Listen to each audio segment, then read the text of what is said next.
नमस्कार, आप देख रहे हैं न्यूज 24। मैं हूं विपनेश माथुर। अब बात कैसे मिडिल क्लास का होगा मालामाल।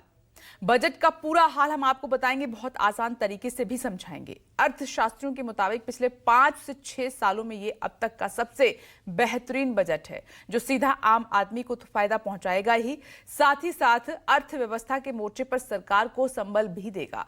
लेकिन एक जो लूप होल नजर आ रहा है वो ये कि कई अहम सेक्टर्स में सरकार ने सीधा आंकड़े देने से परहेज किया है, खासकर कृषि क्षेत्र में, जिसको लेकर किसानों की नाराजगी पहले से ही सरकार से लगातार बरकरार है, आप देख ही रहे हैं। ऐसे में देखिए महिला, युवा और किसान किसके लिए बजट में क्या ऐलान हुआ है।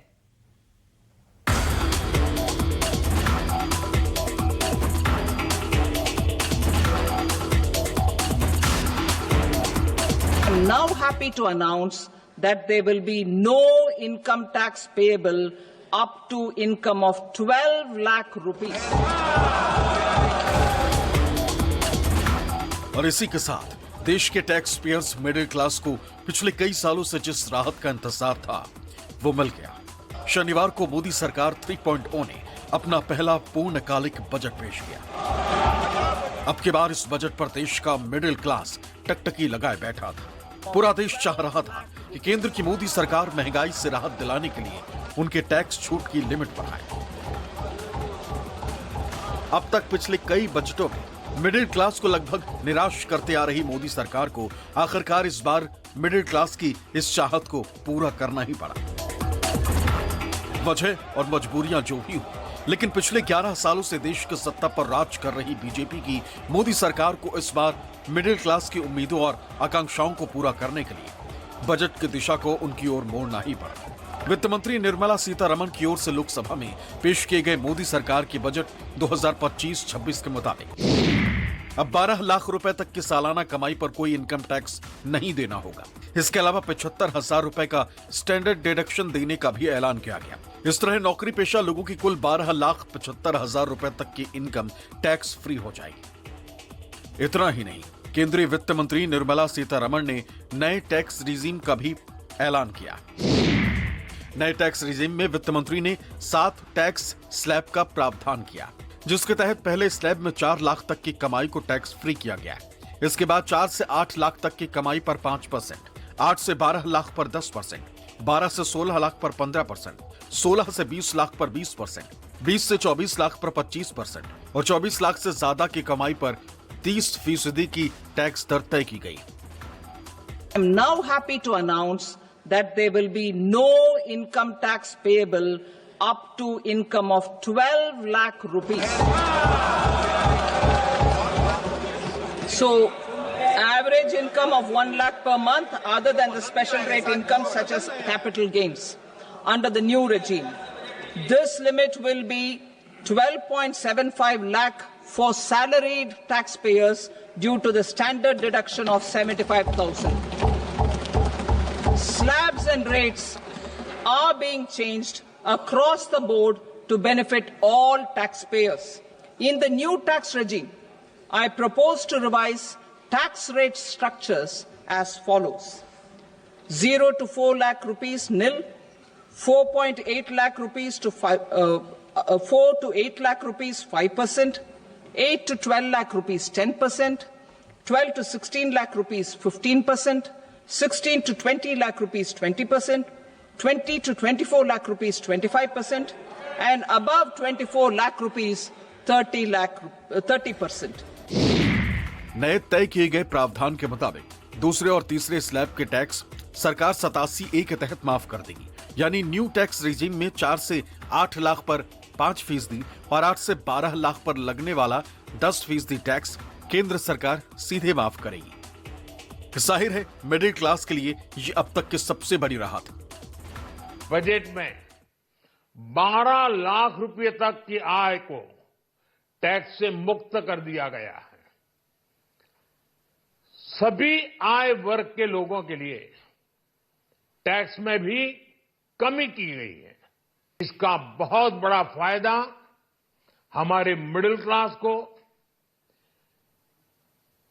नौकरी पेशे करने वाले,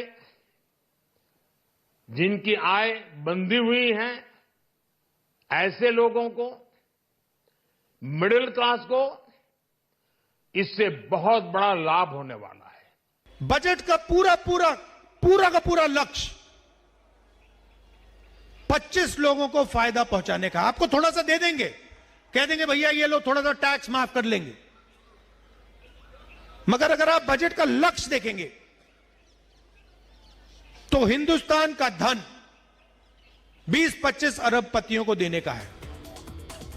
सरकार और विपक्ष का अपना अपना तर्क है। ऐसे में अब ये मिडिल क्लास को तय करना है कि इस बार के बजट में उन्हें जो मिला है वो उनके लिए फायदेमंद है या फिर वही ढाक के 3 पात वाली बात साबित होने वाली है, क्योंकि महंगाई है कि रॉकेट से भी तेज रफ्तार में आसमान छू रही। तो टैक्स स्लैब में बदला क्या है? न्यू टैक्स रिजीम और पुरानी जो ओल्ड टैक्स रिजीम थी उसमें क्या बदला है, हम आपको जल्दी स्लैब की दरें दिखा देते हैं। देखिए यहां पर पहले तो आप स्लैब की दरें देखिए, उससे बेहतर होगा पुरानी और नई। पुराना स्लैब क्या कहता है देखिए, 0 से 3 लाख शून्य, और नया स्लैब ये 4 लाख, 1 लाख बढ़ा दिया गया है, इसमें कोई टैक्स नहीं देना होगा। 3 से 7 लाख पे देखिए 5%, जबकि अब ये 4 से 8 लाख पर 5% लगेगा। अगर आप 10% दर कौन सी आय पर देना पड़ेगा तो देखिए 7 से 10 है, लेकिन अब यहां पर 1 लाख यहां बढ़ जाती है, 8 से ये 12 हो जाती है, बाद में सीधा 2 लाख का इजाफा। 10 से 12 लाख पर 15% पहले टैक्स लगता था, अब ये 12 से 16 लाख कर दिया गया है, जब 15% टैक्स देना होगा। अगर 12 से 15 लाख आप कमाते हैं तो 20%, लेकिन यहां देखिए 16 से 20 लाख अगर आप कमाते हैं तो 20%। एक अंतर जो आया है वो आगे मैं आपको बताती हूं। देखिए 15 लाख से ज्यादा पर 25%, यहां पर देखिए 20 से 24 लाख पर 25%। एक अंतर जो आया है वो ये, इस बार 7 टैक्स स्लैब आपको नजर आ रहे हैं नई टैक्स स्लैब नीति में। 24 लाख से ज्यादा अगर आपकी आय है, कमाई है सालाना, तो फिर 30% टैक्स आपको देना पड़ेगा। तो ये एक बदलाव पहला तो टैक्स स्लैब में जो इस प्रकार का देखने को मिला है। और बड़ी बात यह है कि नया टैक्स रिजीम और तीसरा ये जो स्लैब आया है, इसके अनुसार 87A के तहत जो आप देख रहे हैं कि अलग अलग दरें दी जा रही हैं, उस हिसाब से माफी भी आपको मिल रही है। यानी न्यू टैक्स रिजीम में 4 से 8 लाख पर 5% टैक्स और 8 से 12 लाख पर जो 10% टैक्स सरकार सीधे है उसे पूरा माफ कर देगी। तो इस तरीके से आपका सीधा फायदा होगा कंज्यूमर का। अब न्यू रिजीम में टैक्स बेनिफिट का गणित, इनकम पहले और अब इस तरीके से कैसा फायदा पहुंचा रहा है वो आपको दिखाती हूं। देखिए पहले अगर आपकी कमाई 8 लाख रुपए थी तो 30,000 रुपए आप टैक्स भरते थे, अब 20,000 रुपए का आपको टैक्स भरना पड़ेगा। यानी कि सीधा एक तो मुनाफा न्यू टैक्स रिजीम से आपको 10,000 रुपए का हो रहा है, और रिबेट कितनी मिल रही है आपको 20,000, कुल मिलाकर के फायदा 30,000 का हो जाता है। 9 लाख अगर आपकी इनकम है तो 40,000 पहले आप टैक्स देते थे, अब 30,000 देंगे, 10,000 का सीधा फायदा, और फिर रिबेट आपकी 30,000 की, कुल मिलाकर के 40,000 का यहां पर फायदा। 10 लाख की आय पर देखिए 50,000 पहले टैक्स, अब 40,000 देना होगा, यहां भी 10,000 का फायदा, और फिर 40,000 रिबेट, तो कुल मिलाकर के 50,000। इसके बाद देखिए 11 लाख 65,000, 11 लाख की आय पर 65,000 पहले आप देते थे, अब 50,000 देंगे, 15,000 का सीधा फायदा और 50,000 की रिबेट, यानी कि कुल मिलाकर के 65,000 का फायदा। और यही 12 लाख की आय पर भी 80,000 पहले आप टैक्स चुकाते थे, अब 60,000 टैक्स लगेगा, यानी सीधा यहां पर 20,000 का फायदा न्यू टैक्स रिजीम से हो रहा है और 60,000 रिबेट मिल रही है। तो कुल मिलाकर के ये फायदा आपको 80,000 का मिल रहा है। और इसी रिबेट यानी छूट में छिपा है अर्थव्यवस्था का पहिया घुमाने का फॉर्मूला, क्योंकि बचत होगी तो खर्च करने का दायरा आम आदमी का बढ़ेगा, और आम आदमी खर्च करेगा तो सीधा सीधा सरकार के खाते में ज्यादा से ज्यादा पैसा पहुंचेगा, जो अर्थव्यवस्था की रफ्तार के लिए सबसे अहम है। इस बजट में किसानों और कृषि क्षेत्र के लिए भी कई अहम घोषणाएं हैं, 6 नई घोषणाएं हैं। सरकार का दावा है कि इससे किसानों को फायदा मिलेगा।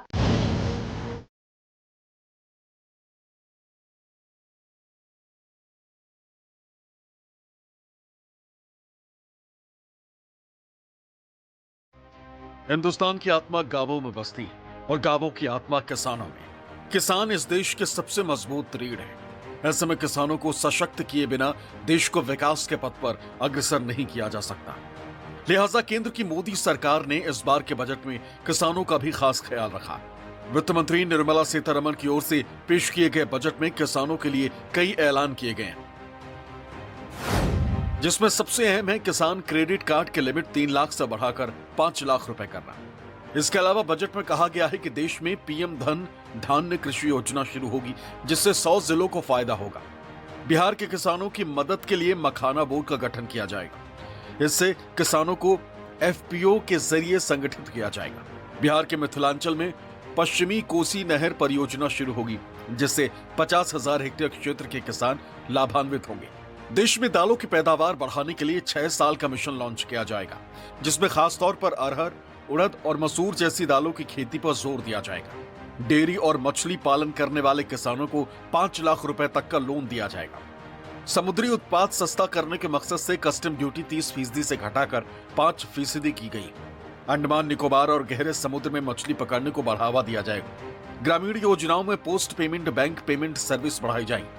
कपास की उत्पादकता बढ़ाने के लिए 5 साल का विशेष मिशन लॉन्च किया जाएगा। असम के नामरूप में 12.7 लाख टन क्षमता का नया यूरिया प्लांट स्थापित किया जाएगा।